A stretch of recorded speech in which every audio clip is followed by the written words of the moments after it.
Hi, hello, namaskara. Welcome back to my YouTube channel Solid Edge with Suman. So in this video tutorial, I'll be teaching you the basics of Solid Edge software. So ಈ ಒಂದು particular video ಟ್ಯುಟೋರಿಯಲ್ನಲ್ಲಿ ನಾನು solid ಎಡ್ಜ್ಗೆ ಸಂಬಂಧಪಟ್ಟಂಥ basic ಡೀಟೇಲ್ಸ್ನ provide ಮಾಡ್ತೀನಿ. Like solid Edge ಸಾಫ್ಟ್ವೇರ್ನ interface ಯಾವ ರೀತಿ ಇರುತ್ತೆ, ಅದರಲ್ಲಿ ಬರ್ತಕ್ಕಂಥ ಆಪ್ಷನ್ಸ್ ಏನೇನು, ಡ್ರಾಯಿಂಗ್ ಯಾವ ರೀತಿ ಮಾಡಬೇಕು, ಟೂಲ್ಸ್ಗಳನ್ನ ಯಾವ ರೀತಿ ಯೂಸ್ ಮಾಡಬೇಕು, ಡ್ರಾಯಿಂಗ್ ಶೀಟ್ನ ಯಾವ ರೀತಿ ಸೆಟಪ್ ಮಾಡಬೇಕು, ಇಫ್ ಇನ್ ಕೇಸ್ ಟೂಲ್ಸ್ಗಳು ಅವೈಲಬಿಲಿಟಿ ಇಲ್ಲ ಅಂತಂದಾಗ ಯಾವ ರೀತಿ ಅದನ್ನು ಅವೈಲಬಿಲಿಟಿ ಮಾಡ್ಕೊಬೇಕು, ಮತ್ತು ಮಾಡಿರ್ತಕ್ಕಂಥ ಡ್ರಾಯಿಂಗ್ನ ಯಾವ ರೀತಿ ಸೇವ್ ಮಾಡ್ಕೊಬೇಕು, ಇದೆಲ್ಲ ಆಪ್ಷನ್ಗಳನ್ನು ನಾನು ಇವತ್ತು ನನ್ನ ವಿಡಿಯೋ ಟ್ಯುಟೋರಿಯಲ್ನಲ್ಲಿ ನಿಮಗೆ ಹೇಳ್ಕೊಡ್ತಾ ಇದ್ದೀನಿ. ಡೀಟೇಲಾಗಿ ಸ್ಟೆಪ್ ಬೈ ಸ್ಟೆಪ್ ಹೇಳ್ಕೊಡ್ತಾ ಇದ್ದೀನಿ. So without wasting much time, let's get into our topic. ಟ್ಯುಟೋರಿಯಲ್ನಲ್ಲಿ entire my tutorial I will be using Solid Edge V19 ಅಂತಕ್ಕಂಥ ಸಾಫ್ಟ್ವೇರ್ನ ನಾನು ಯೂಸ್ ಮಾಡ್ತಾ ಇದ್ದೀನಿ. So let's go into the Solid Edge software.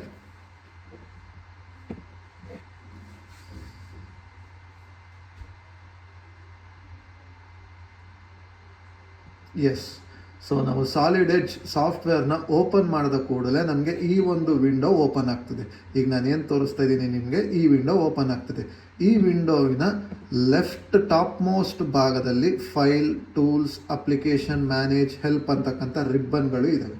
ಆ ರಿಬ್ಬನ್ಗಳ ಕೆಳಗಡೆನೆ open new ಅಂತಕ್ಕಂಥ ಒಂದು option ಇದೆ, ಓಪನ್ ಅಂತಕ್ಕಂಥ ಆಪ್ಷನ್ ಇದೆ, ಹೆಲ್ಪ್ ಅಂತಕ್ಕಂಥ ಆಪ್ಷನ್ ಇದೆ. ಕೆಳಗಡೆ ಬಂತು ಅಂತಂದರೆ ನೋಡಿ, ಕ್ರಿಯೇಟ್ ಅಂತಕ್ಕಂಥ ಒಂದು ಬ್ಲಾಕ್ ಇದೆ, ಓಪನ್ ಅಂತಕ್ಕಂಥ ಒಂದು ಬ್ಲಾಕ್ ಇದೆ, ಟ್ಯುಟೋರಿಯಲ್ ಅಂತ ಒಂದು ಬ್ಲಾಕ್ ಇದೆ, ಫೇವ್ರೇಟ್ ಲಿಂಕ್ಸ್ ಅಂತ ಒಂದು ಬ್ಲಾಕ್ ಇದೆ, ಟಿಪ್ ಆಫ್ ದ ಡೇ ಅನ್ನೋ ಒಂದು ಬ್ಲಾಕ್ ಇದೆ. ಇದಿಷ್ಟು ಬ್ಲಾಕಲ್ಲಿ ನಮಗೆ ಯೂಸ್ಫುಲ್ ಆಗ್ತಕ್ಕಂಥ ಬ್ಲಾಕ್ ಬಂದು ಕ್ರಿಯೇಟ್ ಅಂತಕ್ಕಂಥ ಬ್ಲಾಕ್. ಈ ಕ್ರಿಯೇಟ್ ಬ್ಲಾಕ್ನಲ್ಲಿ will be having 5 different types of options available in this create part, which are those are all nothing but drawing option, assembly option, weldment option, sheet metal option, solid part option. So ನಾವು ಡ್ರಾಯಿಂಗ್ನ ಯಾವಾಗ use ಮಾಡ್ತೀವಿ ಅಂದರೆ, whenever we require to draw a simple 2D drawing. Example, ಒಂದು square ಆಗಿರ್ಬೋದು, rectangle ಆಗಿರ್ಬೋದು, ಹೆಕ್ಸಾಗನ್ನು, ಪೆಂಟಾಗನ್ನು, different ಜೋಮೆಟ್ರಿಕಲ್ ಶೇಪ್ಸ್ನ ನಾವು ಡ್ರಾ ಮಾಡಬೇಕು ಅಂತಂದರೆ ನಾವು ಫಸ್ಟ್ ಏನು ಮಾಡ್ತೀವಿ, we will make use of this option call drawing. ಆ ಡ್ರಾಯಿಂಗಲ್ಲಿ ನಾವೇನು ಮಾಡಿರ್ತೀವಲ್ಲ, ಆ ಡ್ರಾಯಿಂಗ್ನ 2D ಡ್ರಾಯಿಂಗ್ ಅಂತ ಕರಿತೀವಿ. ಆ 2D ಡ್ರಾಯಿಂಗ್ನ 3D ಡ್ರಾಯಿಂಗ್ ಆಗಿ ಬದಲಾವಣೆ ಮಾಡಬೇಕು ಅಂತಂದಾಗ ನಾವು ಆಗ ಯೂಸ್ ಮಾಡ್ತಕ್ಕಂಥದ್ದು ಸಾಲಿಡ್ ಪಾರ್ಟ್ ಅಂತಕ್ಕಂಥ ಆಪ್ಷನ್. ಆ ಸಾಲಿಡ್ ಪಾರ್ಟಲ್ಲಿ ಡಿಫ್ರೆಂಟ್ ಪಾರ್ಟ್ಗಳನ್ನ ನಾವು ರೆಂಡರ್ ಮಾಡ್ತೀವಿ. ರೆಂಡರ್ ಮಾಡ್ತಕ್ಕಂಥ ಡಿಫ್ರೆಂಟ್ ಪಾರ್ಟ್ನ ನಾವೇನು ಮಾಡ್ತೀವಿ, we will be save that particular file in a particular folder. ಆ ಎಲ್ಲ ಪಾರ್ಟ್ಗಳನ್ನು ನಾವು ಒಂದು ಅಸೆಂಬ್ಲಿ ಆಗಿ ಮಾಡ್ತೀವಿ. ಅಸೆಂಬಲ್ಡ್ ಆಗಿ ಮಾಡಿದಾಗ ಒಂದು ಹ್ಯೂಜ್ ಕಾಂಪೊನೆಂಟ್ ರೆಡಿ ಆಗ್ತದೆ. ಸೊ ಆಗ ನಾವು ಎಲ್ಲಿಗೆ ಹೋಗ್ತೀವಿ ಅಂತಂದರೆ, ಆ ಅಸೆಂಬ್ಲಿ ಮಾಡೋದಕ್ಕೆ will be having an option called assembly ಅಂತ. So these are all the create ಬ್ಲಾಕಲ್ಲಿ ಬರ್ತಕ್ಕಂಥ ಒಂದು ಆಪ್ಷನ್ಸ್ಗಳು. ಸೊ ಈಗ ನಾನು ನಿಮಗೆ ಹೇಳ್ಕೊಡ್ತಾ ಇರೋದು ಬೇಸಿಕ್ಕು ಡ್ರಾಯಿಂಗ್ ಆಪ್ಷನ್. ಯಾಕಪ್ಪ ಅಂತಂದರೆ, ಫಸ್ಟು ನಾವು ಡ್ರಾಯಿಂಗ್ನ ಯಾವ ರೀತಿ ಮಾಡೋದು ಅಂತ ಕಲ್ತ್ವಿ ಅಂತಂದರೆ, we can able to go and draw our own solid part. That will be very much easy. So ಇಲ್ಲಿ ಡ್ರಾಯಿಂಗ್ ಆಪ್ಷನ್ನ ಕ್ಲಿಕ್ ಮಾಡಿ and wait for it to open. ನೋಡಿ, ಈ ರೀತಿ ಓಪನ್ ಆಗುತ್ತೆ. ಡ್ರಾಯಿಂಗ್ ಆಪ್ಷನ್ನ ನಾವು ಸೆಲೆಕ್ಟ್ ಮಾಡಿ ಓಪನ್ ಮಾಡಿದ ತಕ್ಷಣ ಈ ರೀತಿ ಒಂದು ನಮಗೆ ವಿಂಡೋ ಓಪನ್ ಆಗುತ್ತೆ. ಇಲ್ಲಿ ನಿಮಗೆ ಲೆಫ್ಟ್ ಮೋಸ್ಟ್ ಕಾಲಮಲ್ಲಿ ನಿಮಗೆ ಒಂದು 2 ಕಾಲಮ್ಗಳಿದೆ. ಆ 2 ಕಾಲಮಲ್ಲಿ ನಾನು ಇಲ್ಲಿ ಏನು ಕಸರ್ನ ಪಾಯಿಂಟ್ ಮಾಡ್ತಾ ಇದ್ದೀನಿ ನೋಡಿ, ಈ ಪಾಯಿಂಟ್ ಬಂದು ನಾವೇನಂತ ಕರಿತೀವಿ ಅಂದರೆ ಸ್ಕೆಚಿಂಗ್ ಟೂಲ್ಸ್ ಅಂತ ಕರಿತೀವಿ. ನೋಡಿ, ಇಲ್ಲಿ ಲೈನ್ ಅನ್ನೋ ಆಪ್ಷನ್ ಇದೆ, ಕರ್ವ್ ಅನ್ನೋ ಆಪ್ಷನ್ ಇದೆ, ಟ್ಯಾಂಜೆಂಟ್ ಅನ್ನೋ ಆಪ್ಷನ್ ಇದೆ, ಸರ್ಕಲ್ ಅನ್ನೋ ಆಪ್ಷನ್ ಇದೆ, ರೆಕ್ಟ್ಯಾಂಗಲ್ ಅನ್ನೋ ಆಪ್ಷನ್ ಇದೆ. There are N number of option. So using this ಆಪ್ಷನ್ನು ನಾನೇನು ಮಾಡ್ತೀನಿ, I am going to draw the particular sketch. ಅದ್ರ ಪಕ್ಕದಲ್ಲೇ ಇನ್ನೊಂದು ಆಪ್ಷನ್ಗಳಿದ್ದಾವೆ. There also you can able to see that. ಅದನ್ನು ನಾನು ಏನಂತ ಕರಿತೀನಿ ಅಂತಂದರೆ ಡೈಮೆನ್ಷನಿಂಗ್ ಆಪ್ಷನ್ಸ್ ಅಂತ ಕರಿತೀನಿ. ಈ ಡೈಮೆನ್ಷನಿಂಗ್ ಆಪ್ಷನ್ಸ್ನ ಯಾವ ರೀತಿ ಯೂಸ್ ಮಾಡಬೇಕು, ಏನಕ್ಕಾಗಿ ಯೂಸ್ ಮಾಡಬೇಕು ಅನ್ನೋದನ್ನು ನಾನು ನೆಕ್ಸ್ಟ್ ಬರ್ತಾ ನಾನು ನಿಮಗೆ ಎಕ್ಸ್ಪ್ಲೇನ್ ಮಾಡ್ತಾ ಕೊಡ್ತೀನಿ. ಇಲ್ಲಿ ಮೇಲಗಡೆ ನಿಮ್ಗೆ ಏನು ಕಾಣಿಸ್ತಿದೆ, file, edit, view, insert, format, tools, ಇವೆಲ್ಲನೂ ರಿಬ್ಬನ್ಸ್ ಅಂತ ಕರಿತೀವಿ. ಓಕೆನಾ. ಇಫ್ ಇನ್ ಕೇಸ್ ನಿಮಗೆ ನಾನು ಇಲ್ಲಿ ಏನು ತೋರಿಸ್ತಾ ಇದ್ದೀನಲ್ಲ ಟೂಲ್ಸು, ಈ ಟೂಲ್ಸು ನಿಮಗೆ ಓಪನ್ ಆದ ಕೂಡಲೇ ಬರದೇ ಇದ್ದಲ್ಲಿ, ಓಪನ್ ಮಾಡಿದಾಗ ಇಲ್ಲಿ ಏನೂ ಬರ್ದಲೆ ಬರೀ ಬ್ಲ್ಯಾಂಕ್ ಆಗಿದ್ದರೆ, ಯಾವುದೇ ಥರದ ರಿಬ್ಬನ್ ಆಪ್ಷನ್ಸ್ ಇಲ್ಲ ಅಂತಂದಾಗ ನೀವೇನು ಮಾಡಬೇಕು, you should go to view option, view ಆಪ್ಷನ್ನಲ್ಲಿ ನೀವು ಇಲ್ಲಿ ಟೂಲ್ ಬಾರ್ ಅಂತ ಒಂದು ಆಪ್ಷನ್ ಇದೆ, ಕಾಣ್ತಾ ಇದೆ ಅಲ್ವಾ? ಈ ಟೂಲ್ ಬಾರ್ ಆಪ್ಷನ್ಗೆ ಹೋಗಿ ಇಲ್ಲಿ ಟೂಲ್ ಬಾರ್ ಅಂತ ಇನ್ನೊಂದು ಆಪ್ಷನ್ ಇದೆ, ಅಲ್ಲಿಗೆ ಹೋದಾಗ ಈ ವಿಂಡೋ ಓಪನ್ ಆಗುತ್ತೆ. ಈ ವಿಂಡೋನಲ್ಲಿ ನೀವೇನು ಮಾಡಬೇಕು, ಎಲ್ಲ ಬಾಕ್ಸ್ಗಳಿಗೂ ಚೆಕ್ ಮಾರ್ಕ್ ಮಾಡಬೇಕು, ಲೈಕ್ ದಿಸ್. ನೋಡಿ, ಈ ಬಾಕ್ಸಿಗೆ ಚೆಕ್ ಮಾರ್ಕ್ ಆಗಿರಲಿಲ್ಲ, ನಾನು ಚೆಕ್ ಮಾರ್ಕ್ ಮಾಡಿದೆ. After check marking the every box give it as okay. ಆಗ ನಿಮಗೇನು ಎಲ್ಲ ಆಪ್ಷನ್ಗಳು ವಿಸಿಬಿಲಿಟಿ ಆಗ್ತದೆ. ಸೊ ಆಪ್ಷನ್ಗಳ ಬಗ್ಗೆ ತಿಳ್ಕೊಂಡ್ರಿ. ಈಗ ಬರೋಣ, ಇಲ್ಲಿ ನಿಮ್ಗೇನು ಕಾಣಿಸ್ತಿದೆಯಲ್ಲ, ಇಲ್ಲಿ ಶೀಟ್ ಥರ ಕಾಣಿಸ್ತಿದೆ, this is the drawing sheet. ಇದನ್ನು ನಾವು ಟೈಟಲ್ ಬಾರ್ ಅಂತ ಕರಿತೀವಿ. ಆ್ಯಕ್ಚುಲಿ ನಾವು ಈ ಒಂದು ಪರ್ಟಿಕ್ಯುಲರ್ ಶೀಟಲ್ಲಿ ಡ್ರಾಯಿಂಗ್ನ ಮಾಡೋದಿಲ್ಲ. We require a plain paper that is of A4 size. ಆ A4 ಸೈಜಿನ ಪ್ಲೇನ್ ಪೇಪರಿನ ಮೇಲೆ ನಾವು ನಮ್ಮ ಡ್ರಾಯಿಂಗ್ಗಳನ್ನ ನಾವು ಮಾಡ್ತೀವಿ. So in order to convert this into the A4 size sheet, ಇಲ್ಲಿ ನಾವೇನು ಮಾಡಬೇಕು, we should go to the sheet 1 ಅಂತಕ್ಕಂಥ ಆಪ್ಷನ್ ಏನಿದೆ, ಅಲ್ಲಿಗೆ ಹೋಗಿ ರೈಟ್ ಕ್ಲಿಕ್ ಮಾಡಬೇಕು. After right clicking select sheet setup. Sheet ಸೆಟಪ್ನ ಸೆಲೆಕ್ಟ್ ಮಾಡಿದ ಕೂಡಲೇ ಇಲ್ಲಿ ನಿಮಗೆ ಬ್ಯಾಕ್ಗ್ರೌಂಡ್ ಅಂತ ಒಂದು ಆಪ್ಷನ್ ಇದೆ. ಆ ಬ್ಯಾಕ್ಗ್ರೌಂಡ್ ಆಪ್ಷನಲ್ಲಿ A2 ಶೀಟ್ ಅನ್ನೋ ಡ್ರಾಪ್ ಡೌನ್ನ ಸೆಲೆಕ್ಟ್ ಮಾಡಿ ಸೆಲೆಕ್ಟ್ A4 ಶೀಟ್. ಆ A4 ಶೀಟ್ ಸೆಲೆಕ್ಟ್ ಮಾಡಿದ ಕೂಡಲೇ ಇಲ್ಲಿ ಶೋ ಬ್ಯಾಕ್ಗ್ರೌಂಡ್ ಅಂತ ಏನಿದೆ ಅದನ್ನು ಆಫ್ ಮಾಡ್ಕೊಳ್ಳಿ. ಆಫ್ ಮಾಡಿಕೊಂಡು give it as save default. ಯಾಕೆ ನಾನು ಸೇವ್ ಡಿಫಾಲ್ಟ್ ಕೊಡ್ತೀನಿ ಅಂತಂದರೆ, ಇಫ್ ನಾನು ಅನದರ್ ಶೀಟ್ನ ಇನ್ಸರ್ಟ್ ಮಾಡಬೇಕಾದ ಪಕ್ಷದಲ್ಲಿ ನಾನು ಮಾಡಿದಾಗ ನನಗೆ ಬ್ಯಾಕ್ಗ್ರೌಂಡು ವಿಸಿಬಿಲಿಟಿ ಇರೋದಿಲ್ಲ, ಪ್ಲೇನ್ ಪೇಪರೇ ಬರುತ್ತೆ A4 ಸೈಜ್ದು. ಹಾಗಾಗಿ ನಾನೇನು ಮಾಡ್ತಾಯಿದ್ದೀನಿ, ಬ್ಯಾಕ್ಗ್ರೌಂಡ್ನ ಆಫ್ ಮಾಡ್ಕೊಳ್ತಾ ಇದ್ದೀನಿ. So give it as okay. ನೋಡಿ, ಇಲ್ಲೇನಾಯಿತು, ಶೀಟು ಚಿಕ್ಕದಾಗಿ ಬಂತು. ನನಗೆ ಇಷ್ಟು ಚಿಕ್ಕದಾಗಿ ಬರಬಾರ್ದು. ಈ ಚಿಕ್ಕದಾಗಿ ಬಂದಿರೋ ಶೀಟು ನನ್ನ ಎಂಟೈರ್ ಏರಿಯಾ ಫಿಲ್ ಆಗಬೇಕು. ನನ್ನ ಎಂಟೈರ್ ಏರಿಯಾ ಫಿಲ್ ಆಗಬೇಕು ಅಂತಂದರೆ ಇಲ್ಲಿ ಆಪ್ಷನ್ ಇದೆ, ಫಿಟ್ ಅಂತ ಆಪ್ಷನ್ ಇದೆ. ಆ ಫಿಟ್ ಅನ್ನೋ ಆಪ್ಷನ್ನ ನಾನು ಕ್ಲಿಕ್ ಮಾಡಿದಕ್ಕೆ ಏನಾಗುತ್ತೆ, ನನ್ನ ಡ್ರಾಯಿಂಗ್ ಶೀಟ್ ಬಂದು ನನ್ನ ವಿಂಡೋ ಲೇಔಟ್ಗೆ ಫಿಟ್ ಆಗ್ತದೆ. ಇದಿಷ್ಟು ಅರ್ಥ ಆಯಿತು ಅಂದ್ಕೊಳ್ತೀನಿ. ನೆಕ್ಸ್ಟ್ ಹೋಗೋಣ, ಯಾವ ರೀತಿ ಲೈನ್ನ ಡ್ರಾ ಮಾಡೋದು. ನೋಡಿ, ಲೈನಿಗೆ ಇಲ್ಲಿ ಆಪ್ಷನ್ ಇದೆ, ಲೈನ್ ಅನ್ನೋ ಆಪ್ಷನ್ನ ಒಂದು ಸಲ ಕ್ಲಿಕ್ ಮಾಡಿ. ಕ್ಲಿಕ್ ಮಾಡಿಬಿಟ್ಟು ನೀವು ಯಾವುದೇ ಡ್ರಾಯಿಂಗ್ ಮಾಡೋದಾದ್ರೂ ಇಲ್ಲೇನು ಬಾರ್ಡರ್ ಇದೆ, ನಿಮಗೇನು ಸ್ಕ್ವೇರ್ ಬಾರ್ಡರ್ ಕಾಣ್ತಿದೆ, ಆ ಬಾರ್ಡರಿನ ಒಳಗಡೆನೇ ಡ್ರಾ ಮಾಡಬೇಕು, ಬಾರ್ಡರಿನ ಹೊರಗಡೆ ಅಲ್ಲ. ಯಾಕೆ? ಬಿಕಾಸ್ ಬಾರ್ಡರ್ ಒಳಗಡೆ ಏನು ಇದೆಯಲ್ಲ, that will be my drawing area and that will be my drawing sheet. If you go beyond the border, it will become the wrong method of doing the drawing. So that's why ನೀವು ಏನೇ drawing ಮಾಡಿದ್ರೂ ಬಾರ್ಡರಿನ ಒಳಗಡೆನೇ draw ಮಾಡಬೇಕು. ಓಕೆನಾ? ನಾವು ಲೈನ್ನ ಯಾವ ರೀತಿ draw ಮಾಡೋದು ಅಂತಂದರೆ, ಲೈನ್ನ ಆಪ್ಷನ್ನ ಸೆಲೆಕ್ಟ್ ಮಾಡಿ ನೀವು ಡ್ರಾಯಿಂಗ್ ಏರಿಯಾಗೆ ಬಂದು ಒಂದು ಸಲ ಮೌಸಲ್ಲಿ ಕ್ಲಿಕ್ ಮಾಡಿ. ಕ್ಲಿಕ್ ಮಾಡಿಬಿಟ್ಟು ಮೌಸ್ನ ಡ್ರ್ಯಾಗ್ ಮಾಡಿ, ಲೈಕ್ ದಿಸ್. ಸಿ, ಅಲ್ಲಿ ಏನು ಬರ್ತಿದೆಯಲ್ಲ, ದಟ್ ಈಸ್ ಯುವರ್ ಲೈನ್. ಓಕೆನಾ? ನಾವು ಸಿಯರ್ ನಿಮಗೆ ಒಂದು ಮಾರ್ಕಿಂಗ್ ಕಾಣಿಸ್ತಿದೆ ಅಂದ್ಕೊಳ್ತೀನಿ. ಹಾರಿಸಾಂಟಲ್ ಲೈನ್ ಬಂದಾಗ ಇಲ್ಲಿ ಮಾರ್ಕಿಂಗ್ ಬರುತ್ತೆ ನೋಡಿ, ಅದೇ ನಾನು ಒಂಚೂರು ಟಿಲ್ಟ್ ಮಾಡಿದಾಗ ಆ ಮಾರ್ಕ್ ಹೋಗುತ್ತೆ. ಕರೆಕ್ಟಾಗಿ ಬಂದಾಗ ತಿರ್ಗಾ ಮಾರ್ಕ್ ಬರುತ್ತೆ. ಈ ಥರ ಮಾರ್ಕ್ ಬಂದಾಗ ಏನಪ್ಪ ಇಂಡಿಕೇಶನ್ ಮಾಡ್ತಿದೆ ಅಂತಂದರೆ, ನೀವು ಡ್ರಾ ಮಾಡ್ತಿರ್ತಕ್ಕಂಥ ಲೈನು ಹಾರಿಸಾಂಟಲಿ ಸ್ಟ್ರೈಟ್ ಇದೆ ಅಂತ ಅರ್ಥ. ಓಕೆನಾ? ಸೊ ಈ ಒಂದು ಲೈನ್ನ ನಾನೇನು ಮಾಡ್ತೀನಿ, ಇನ್ನೊಂದು ಸಲ ಕ್ಲಿಕ್ ಮಾಡ್ತೀನಿ.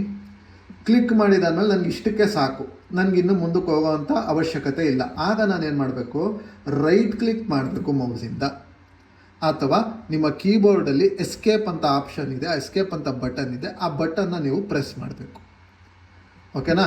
So this is how you need to draw the line. ನೀವು ಹಾರಿಸಾಂಟಲ್ ಲೈನ್ ಮಾಡಬೇಕಾದ್ರೂ ಇದೇ ರೀತಿ ಮಾಡಬೇಕು, ವರ್ಟಿಕಲ್ ಲೈನ್ ಮಾಡಬೇಕಾದ್ರೂ ಇದೇ ರೀತಿ ಮಾಡಬೇಕು. ಸಿಯರ್ ವರ್ಟಿಕಲ್ ಲೈನು ಕೂಡ ನೋಡಿ, ಈ ಥರ ಒಂದು ಆಪ್ಷನ್ ಅಲ್ಲಿ ನಿಮಗೆ ಲೈನ್ ಮಾರ್ಕು ತೋರಿಸ್ಬೇಕು ಇನ್ನು ವರ್ಟಿಕಲ್ ಪೊಸಿಷನ್. ಹಾರಿಸಾಂಟಲ್ ಲೈನ್ ಹಾಕಬೇಕಾದ್ರೆ ಆ ಮಾರ್ಕು ಹಾರಿಸಾಂಟಲ್ ಪೊಸಿಷನಲ್ಲಿ ತೋರಿಸ್ತಿತ್ತು, ವರ್ಟಿಕಲ್ ಲೈನ್ ಹಾಕಬೇಕಾದ್ರೆ ಆ ಪೊಸಿಷನ್ ಏನಂತ ವರ್ಟಿಕಲ್ ಪೊಸಿಷನಲ್ಲಿ ತೋರಿಸ್ತಿದೆ. ನಾವು click it and right click. ಓಕೆನಾ? If you want to make some inclined line ಮಾಡಬೇಕು ಅಂದಾಗ, see, tilt here and draw like this.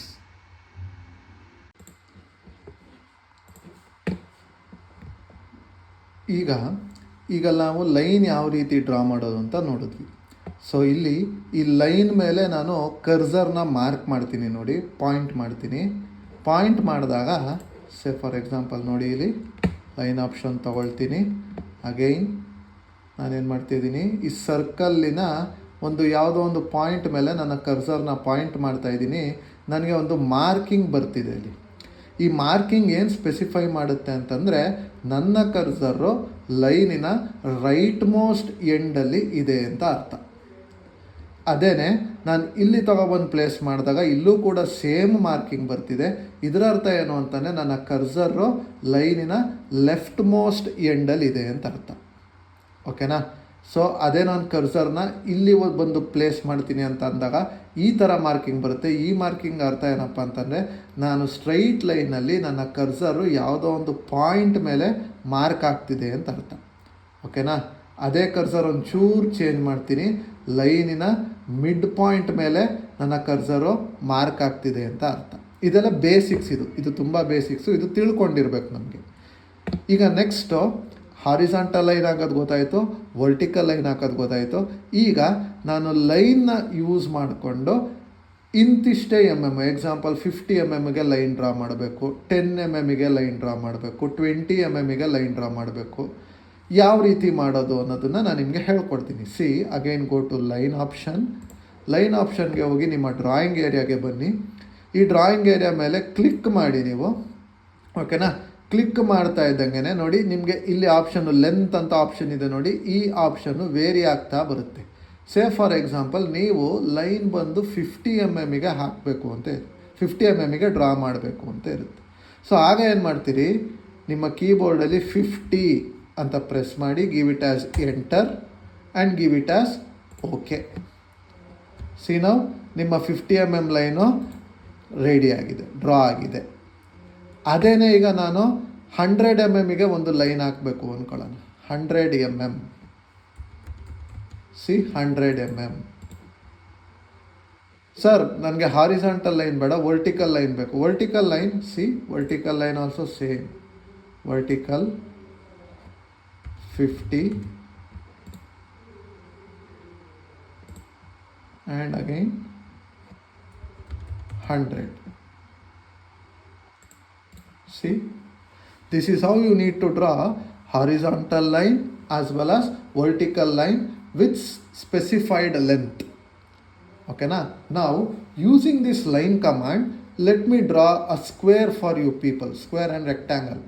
See, in order to draw a square of 50 mm side, go to the line command, come to drawing area and draw a horizontal line of length 50 mm, and from this end again draw a vertical line for a length of 50 mm, and from this end draw a 50 mm horizontal line, and from this end to this end draw a line. Your square is ready. Similarly to draw a rectangle, see here, go to line command, come to drawing area, press it once, drag the mouse and give the length as 50, and from this end vertically downwards give the length as 20 mm, and from this end horizontally give the length as 50 and connect this end. So your rectangle is also ready.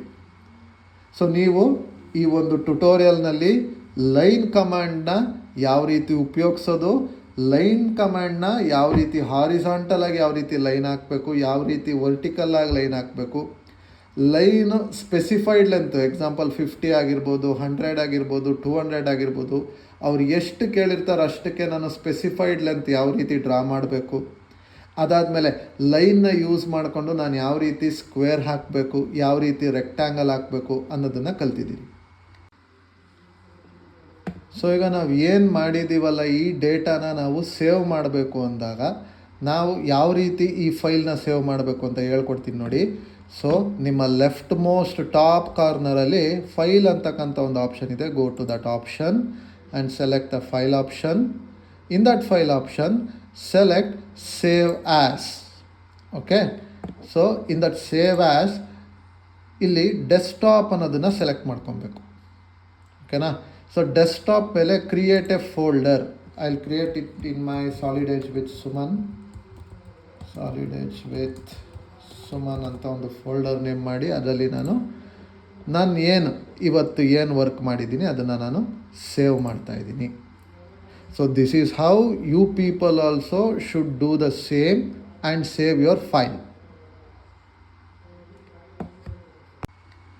So in my upcoming video ನಾನು ನಿಮಗೆ line command ಮತ್ತು other ಕಮ್ಯಾಂಡ್ಸ್ಗಳನ್ನ use ಮಾಡಿಕೊಂಡು different types of geometrical ಶೇಪ್ಸ್ನ ಯಾವ ರೀತಿ construct ಮಾಡೋದು ಮತ್ತು ಡೈಮೆನ್ಷನಿಂಗ್ ಆ್ಯಂಡ್ ಕನ್ಸ್ಟ್ರೈನ್ಸ್ ಅಂತ ಹೊಸ ಒಂದು ಟಾಪಿಕ್ ಇದೆ. ಆ ಟಾಪಿಕ್ನು ಸಹ ನಾನು ನಿಮಗೆ ಮುಂಬರುವ ವೀಡಿಯೋದಲ್ಲಿ ಅಪ್ಕಮಿಂಗ್ ವೀಡಿಯೋದಲ್ಲಿ ನಾನು ನಿಮಗೆ ಕವರ್ ಮಾಡಿ ಕೊಡ್ತೀನಿ.